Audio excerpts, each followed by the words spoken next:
গৌতম বুদ্ধের অনুপ্রেরণামূলক বাণী আপনার বাস্তব জীবনে কাজে লাগতে পারে এমন কিছু বুদ্ধের বাণী দেখে নিন। জীবনের প্রথমেই ভুল হওয়া মানেই এই নয় এটিই সবচেয়ে বড় ভুল। এর থেকে শিক্ষা নিয়ে এগিয়ে যাও। অনিয়ন্ত্রিত মন মানুষকে বিভ্রান্তিতে ফেলে। মনকে প্রশিক্ষিত করতে পারলে চিন্তাগুলো তোমার দাসত্ব মেনে নেবে। তোমাদের সবাইকে সদয়, জ্ঞানী ও সঠিক মনের অধিকারী হতে হবে। যতই বিশুদ্ধ জীবনযাপন করবে ততই উপভোগ করতে পারবে জীবনকে। আমরা অনেকেই একটা কিছুর সন্ধানে পুরো জীবন কাটিয়ে দেই, কিন্তু তুমি যা চাও তা হয়তো এরই মধ্যে পেয়েছ। সুতরাং এবার থামো। সুখের জন্ম হয় মনের গভীরে।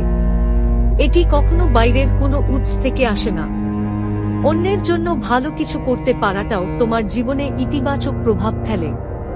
জীবনের খুব কম মানুষের জীবনে পরিপক্কতা আসে। সঙ্গী হিসেবে এই পরিপক্কতাকে তোমার অর্জন করতে হবে, তবে তা ভুল মানুষকে অনুসরণ করে নয়। এই পরিপক্কতা অর্জনে বরং একলা চলো নীতি অনুসরণ কর। সুখ কখনো আবিষ্কার করা যায় না, এটি সব সময় তোমার কাছে আছে এবং থাকবে। তোমাকে কেবল দেখার যোগ্যতা অর্জন করতে হবে। সত্যিকারভাবে ক্ষমতা নিয়ে বাঁচতে হলে নির্ভয়ে বাঁচো। জীবনে ব্যথা থাকবেই, কিন্তু কষ্টকেই ভালোবাসতে শেখ।